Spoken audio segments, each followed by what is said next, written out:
ये कहानी किशनगंज नाम के एक छोटे से गांव की है, जहां बिरजू नाम का एक बहुत सीधा साधा और ईमानदार किसान अपनी पत्नी गौरी के साथ रहता था। बिरजू की मालिया हालात बहुत खराब थी।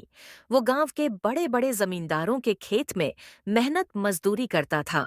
बिरजू कभी किसी के खेत में काम करता था, तो कभी कभी किसी के घर पर जाकर साफ सफाई का काम भी करता था, ताकि उसके घर का खर्चा अच्छे से चल सके। बिरजू इतनी मेहनत करता था, पर फिर भी उसके पास इतने पैसे नहीं बच पाते थे कि वो अपने और अपने पत्नी के लिए अच्छे से 2 वक्त की रोटी का भी इंतजाम कर सके। जैसे जैसे समय बीतता गया, उसकी मालिया हालात और खराब होती गई। इसी बीच बिरजू अपनी पत्नी से बोलता है। गौरी, मुझे माफ कर देना। मेरी वजह से तुम्हें भी इतनी सारी परेशानियों का सामना करना पड़ रहा है। नहीं जी, आप ऐसे क्यों बोल रहे हो? मैं जैसी भी हूँ बहुत खुश हूँ। नहीं गौरी, मुझे नहीं लग रहा है। मेरी इस गरीबी ने मेरे साथ तुम्हें भी पिस के रख दिया है। आप इतने परेशान क्यों हो रहे हो? आप जितना भी कमा रहे हो, हम उसमें ही गुजर बसर कर लेंगे। और अगर आपको इतनी चिंता हो रही है, तो अब से हम दोनों मिलकर और मेहनत करेंगे। आपके साथ साथ मैं भी आस पड़ोस के लोगों के यहाँ छोटा मोटा कोई काम देख लेती हूँ। नहीं गौरी, मैं तुम्हें पहले ही बहुत परेशान कर चुका हूँ, और अब तुम किसी और के यहाँ काम करो, ये मैं नहीं देख पाऊंगा। तो आप सब चिंता छोड़कर अपने काम पर ध्यान दीजिए और मेहनत करिए। बाकी सब ऊपर वाले के भरोसे छोड़ दीजिए। पर मैं भी क्या करूं? मैं कितनी भी मेहनत क्यों ना करूं, मुझे मेरे मेहनत के हिसाब से यहाँ कोई मजूरी देता ही नहीं है। अब तो पहले की तरह काम भी नहीं मिल रहा है। गौरी, मैं सोच रहा हूं कि अब शहर जाकर काम करूं। यहां दिन रात मेहनत करता हूं, लेकिन हमें सही से 2 वक्त की रोटी भी नसीब नहीं होती है। शहर में मेहनत करूंगा तो कम से कम पैसे तो ज्यादा मिलेंगे। पर आप शहर चले जाओगे तो मैं यहाँ अकेली कैसे रहूंगी? आपके बिना यहाँ मेरा कोई नहीं है। मैं समझता हूं गौरी, पर कुछ ही समय की बात है। मुझे जैसे ही अच्छी नौकरी मिल जाएगी तो मैं वहां साल 2 साल कमाकर कुछ पैसे बचा लूंगा। फिर उन पैसों से यह गांव में कोई दुकान खोल लूंगा, ताकि तुम्हारे साथ रह सकूं। नहीं जी, मुझे ज्यादा पैसों का लालच नहीं है। अभी मैं जिस हाल में हूँ, मैं उसी में खुश हूँ।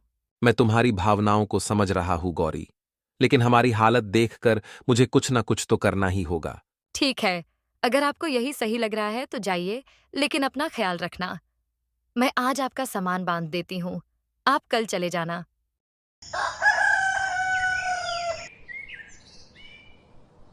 अगले दिन बिरजू अपने सामान की बैग लेकर शहर की ओर चल पड़ता है। पूरे दिन चलने के बाद आखिरकार बिरजू शहर में पहुंच जाता है।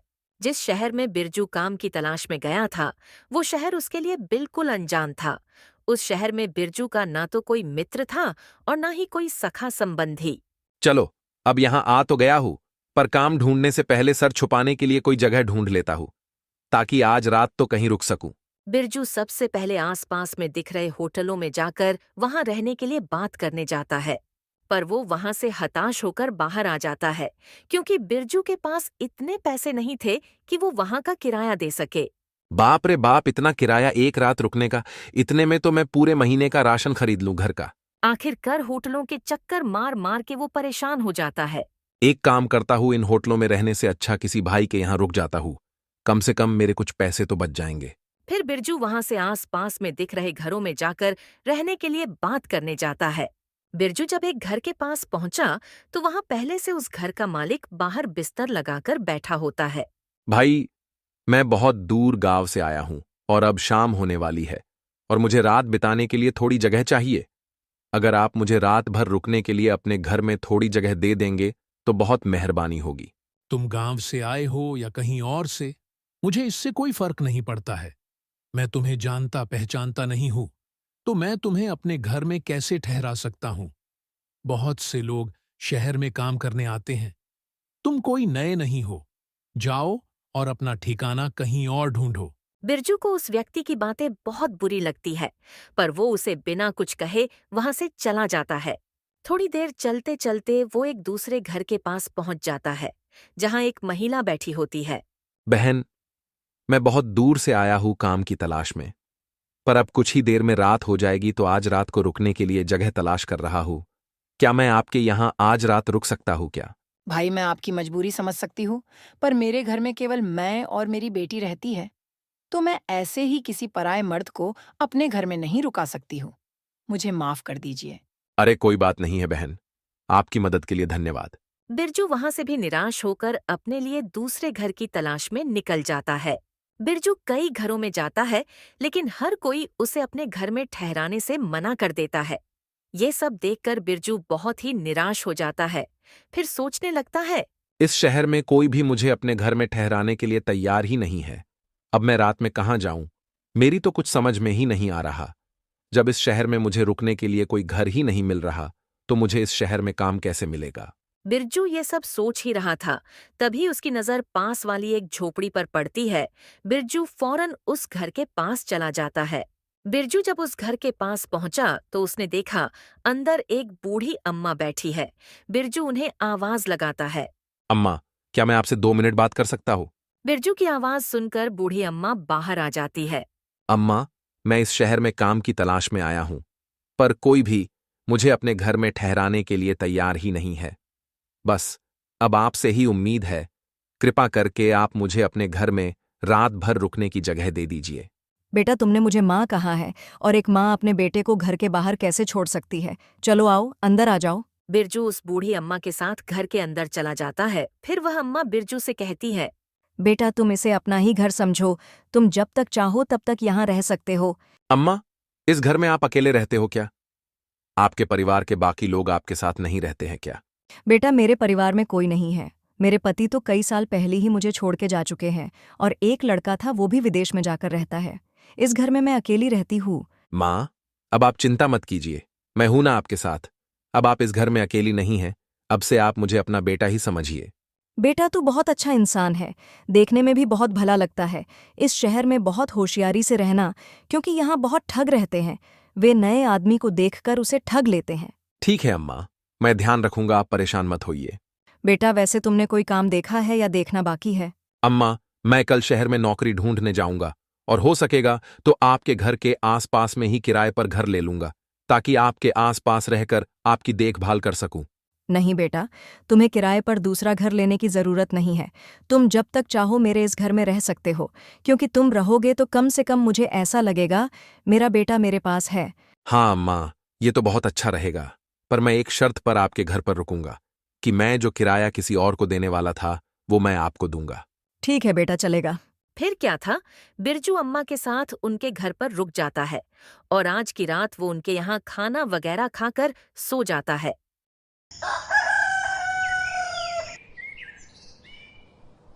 अगली सुबह सुबह बिरजू काम की तलाश में निकल जाता है।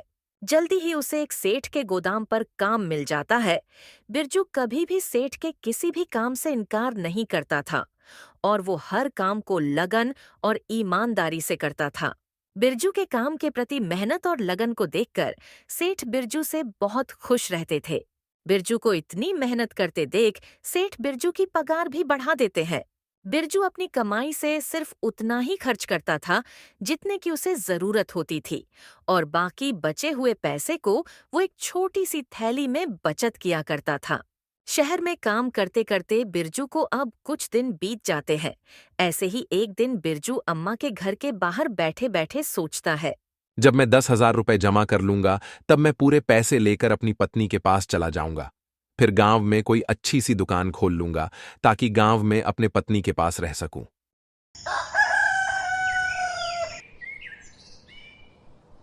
ऐसे ही देखते देखते 2 साल बीत जाते हैं। बिरजू बहुत मेहनत करता है और थोड़ा थोड़ा करते करते 10,000 रुपए जमा कर लेता है। एक गरीब आदमी के लिए 10,000 रुपए बहुत बड़ी कीमत होती है, इसलिए बिरजू अम्मा से कहता है, अम्मा, अब मेरे पास पूरे 10,000 रुपए हो गए हैं। अब मुझे चिंता हो रही है, और अब किसी कारण ये रुपए कहीं खो गए या फिर किसी ने छीन लिए तो बड़ा ही अनर्थ हो जाएगा। इसलिए इतने बड़े रकम को अपने साथ लिए घूमना तो बेवकूफी होगी, और इस घर में पैसे छुपाकर रखना भी सही नहीं है। क्या पता मुझे कोई पैसे छुपाते देख ले और बाद में पैसे चुरा कर ले जाए, तो फिर मुझे तो खाली हाथ ही घर लौटना पड़ेगा। आजकल किसी पर भी भरोसा नहीं किया जा सकता है। बहुत ही बदमाश और बुरे लोग रहते हैं इस शहर में, इसलिए अब मुझे अपने घर चले जाना चाहिए। बेटा, तू सही कह रहा है, लेकिन बेटा, तू इतनी जल्दी अपने गांव क्यों जा रहा है? थोड़े दिन और रुक जा। अम्मा, रुकना तो मैं भी चाहता हूँ, लेकिन मैं इन पैसों की वजह से जा रहा हूँ। बेटा तू एक काम कर, तू इस शहर के मशहूर जमींदार गिरिधर लाल के पास चले जा और अपने पैसे तू उनके पास रख दे, और जब तुझे घर जाना होगा तब तू अपने पैसे गिरिधर लाल से वापस ले लेना। लेकिन अम्मा, मैं उस जमींदार के पास अपने पैसे कैसे रख सकता हूँ? क्या पता कल के समय पर वो पैसे देने से मना कर दे तो? बेटा गिरिधर लाल बहुत ही ईमानदार और नेक आदमी है, तुम बेफिक्र होकर अपने पैसे उसे दे सकते हो। शहर में ऐसे बहुत से लोग हैं जो अपने पैसे उसके पास रखते हैं। अम्मा की बात मानकर बिरजू अपने 10,000 रुपए लेकर गिरिधर लाल के पास पहुंच जाता है। जमींदार अपने सामने नए आदमी को देखकर बोला, कौन हो भाई तुम? और तुम यहाँ क्यों आए हो? पहले तो तुम्हें कभी यहाँ नहीं देखा। जमींदार साहब, मेरा नाम बिरजू है। मैं यहाँ का रहने वाला नहीं हूँ। मैं तो गांव से यहाँ कमाने आया हूँ। मैंने कई साल तक मेहनत करके अपने पास 10,000 रुपए जमा किए हैं, और आप तो जानते हो शहर का माहौल ठीक नहीं है। इसलिए मैं अपने पूरे पैसे आपके पास एक अमानत की तौर पर रखने आया हूँ। मैंने सुना है कि पूरे शहर में बस एक आप ही है जिसके पास मेरे पैसे सुरक्षित रहेंगे। जब तक मैं इस शहर में रहूंगा और काम करूंगा, तब तक मेरे पैसे आपके पास सुरक्षित रहेंगे। मेहरबानी करके आप इन पैसों को अपने पास रख लीजिए। गिरिधर लाल ने जल्दी से पैसों की थैली अपने पास ले ली और फिर वो बिरजू से बोला, सही कहा बिरजू भाई, तुम्हें अपने पैसे रखने के लिए इससे और बेहतर जगह कहीं नहीं मिलेगी। इसलिए अब तुम चिंता मत करो। अब तुम्हारे ये पैसे मेरे पास सुरक्षित रहेंगे। अब तुम बिना किसी चिंता के अपने घर जा सकते हो। जब भी तुम्हारा मन चाहे अपने पैसे वापस ले जाना। जमींदार की ऐसी बातें सुनकर बिरजू भी बेफिक्र होकर अपने घर चला जाता है।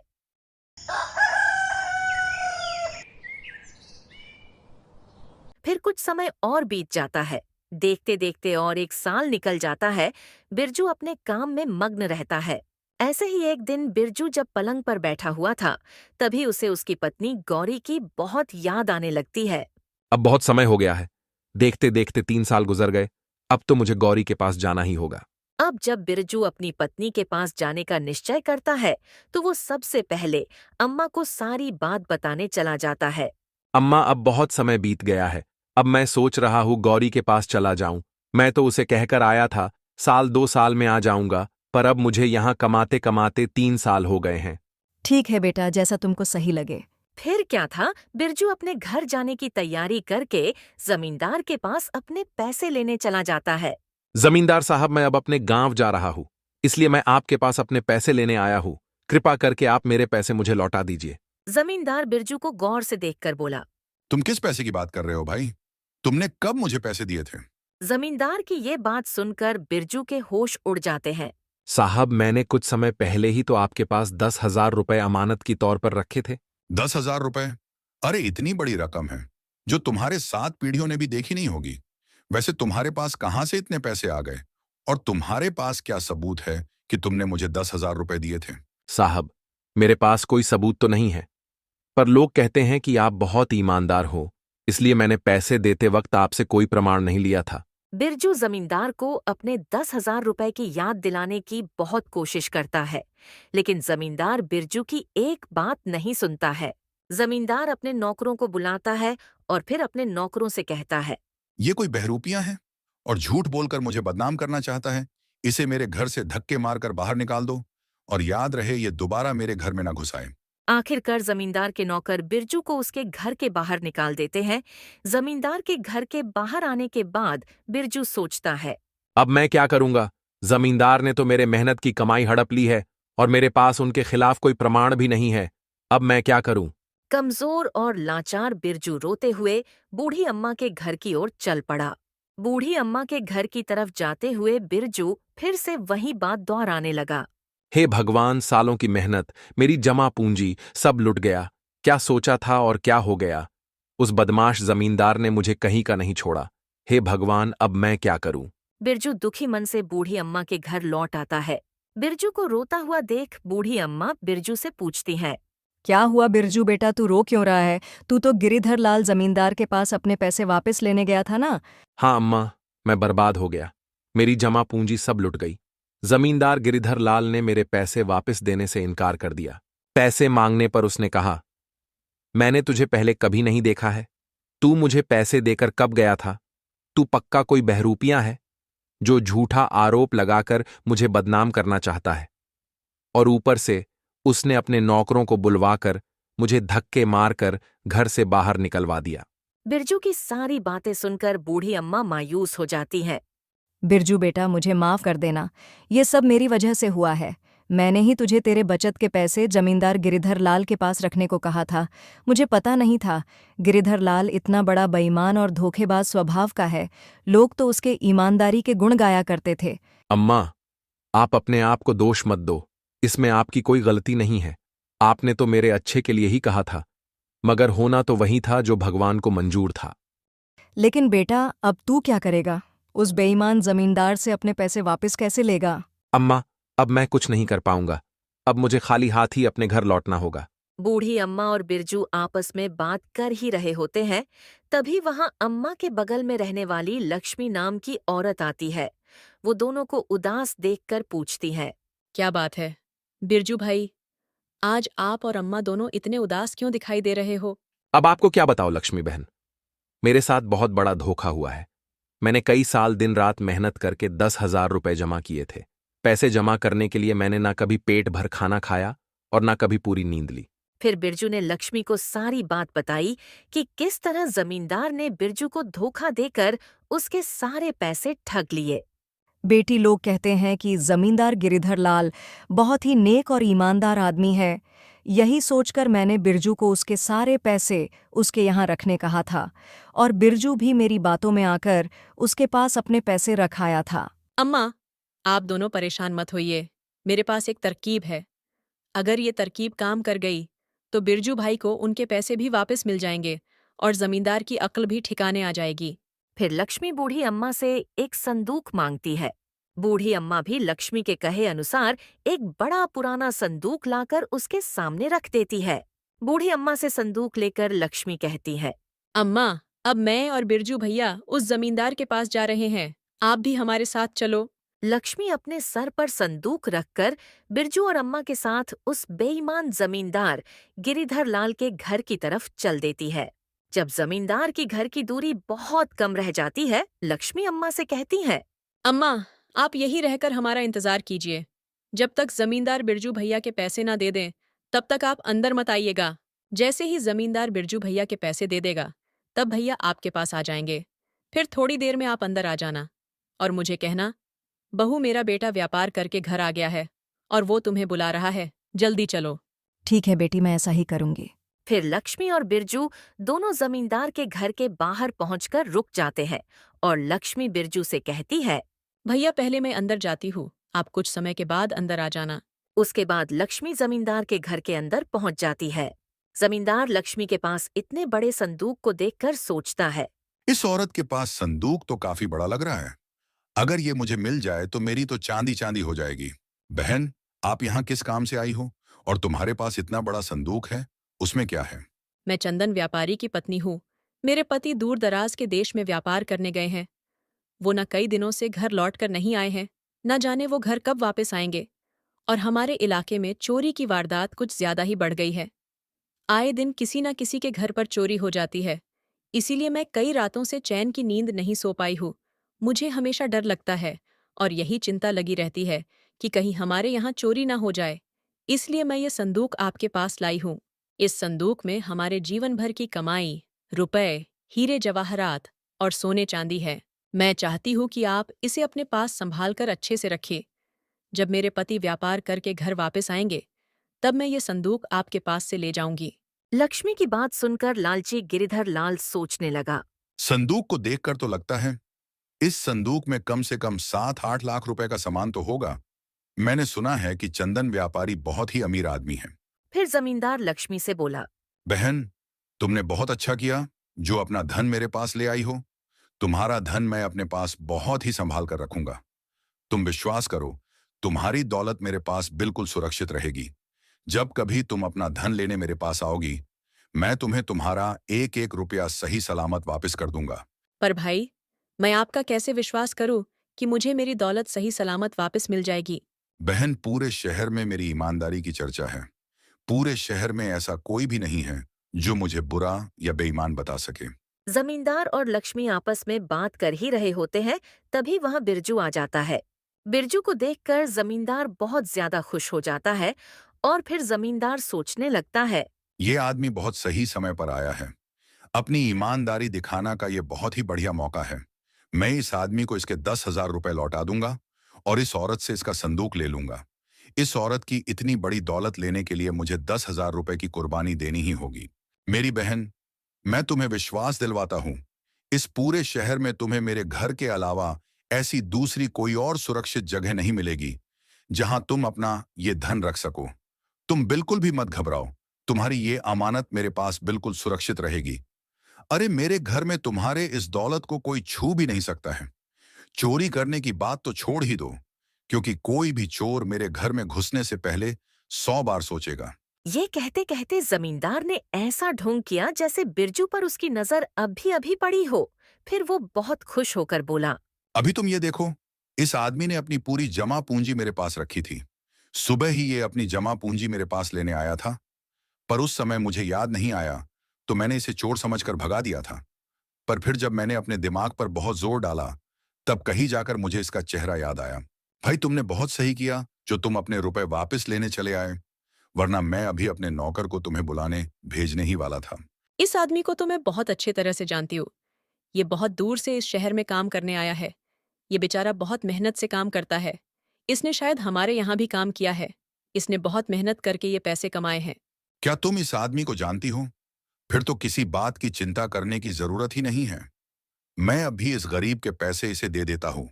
फिर क्या था, जमींदार बिरजू के पैसे लाने अपने तिजोरी वाले घर में चले जाता है और लक्ष्मी और बिरजू वहां रुककर उसका इंतजार करने लगते हैं। फिर कुछ समय में जमींदार बिरजू के 10,000 रुपए लाकर बिरजू को दे देता है। बिरजू तुरंत अपने पैसे लेकर जमींदार के घर से चलता बनता है। बिरजू को उसके पैसे लौटाने के बाद जमींदार लक्ष्मी से बोला, देखो बहन, मैंने इस गरीब आदमी के पैसे जैसे के तैसे सही सलामत इसे वापस कर दिए। अब तो तुम्हें मेरी ईमानदारी पर विश्वास हो गया होगा कि लोगों की दौलत मेरे पास एकदम सुरक्षित रहती है। जी बिल्कुल भाई साहब, मुझे आप पर पूरा विश्वास हो गया है कि आप बहुत ही नेक और ईमानदार आदमी हो। तो लाओ, मुझे अपना ये संदूक दे दो और बेफिक्र होकर अपने घर चले जाओ। जमींदार लक्ष्मी से संदूक मांग ही रहा होता है कि उतने में बूढ़ी अम्मा जमींदार के घर में आ जाती है और लक्ष्मी से कहती है, बहू जल्दी घर चलो, मेरा बेटा व्यापार करके घर लौट आया है और वो तुम्हें बुला रहा है। ये तो बहुत अच्छी बात है जो वो घर लौट आए। अब हमें कोई भी चिंता करने की जरूरत नहीं है। भाई साहब, अब आपको भी परेशानी उठाने की जरूरत नहीं है। मेरे पति अपने धन को खुद सुरक्षित रख लेंगे। फिर क्या था, लक्ष्मी ने संदूक उठाया और जमींदार के घर से चली गई और ये सब देखकर जमींदार को गुस्से से आग बबूला हो गया। गुस्से के मारे उसका बहुत बुरा हाल था। जमींदार मन ही मन बहुत दुखी हो रहा था और खुद को बुरा भला कह रहा था। वाह गिरिधर लाल, वाह! हाथ में आई दौलत लौटकर वापस चली गई। इस कमबख्त चंदन व्यापारी को अभी ही आना था, थोड़ी देर बाद नहीं आ सकता था। थोड़ी देर बाद आता तो उसका क्या बिगड़ जाता? नहीं, पर उस कमबख्त को अभी ही आना था। अगर वो थोड़ी देर बाद आता, वो धन से भरा संदूक मेरा हो जाता। अगर वो संदूक मेरे हाथ लग जाता तो पैसों से मेरी पूरी तिजोरी भर जाती। अब क्या करूं अपनी फूटी किस्मत का?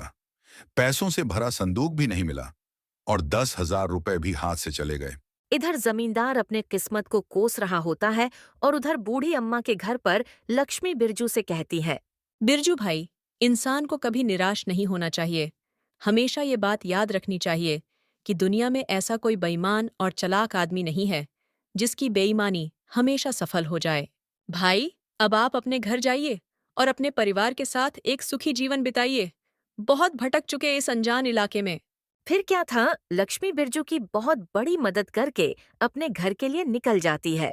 लक्ष्मी के जाने के बाद बिरजू भी बूढ़ी अम्मा से अपने घर जाने के लिए इजाजत मांगने लगता है। अम्मा, अब मुझे भी यहाँ से जाने की आज्ञा दो। आपका बहुत बहुत धन्यवाद जो इतने बड़े अनजान शहर में मुझ जैसे अनजान की मदद की और रहने के लिए छत दी। अम्मा, मैं आपका ये एहसान अपनी जिंदगी भर नहीं भूलूंगा। अरे इसमें एहसान की क्या बात है बेटा, तू भी तो मेरे बेटे जैसा है, तो मैंने तो बस एक माँ होने का फर्ज निभाया है। अब तुम अपने घर जाओ और हमेशा खुश रहो।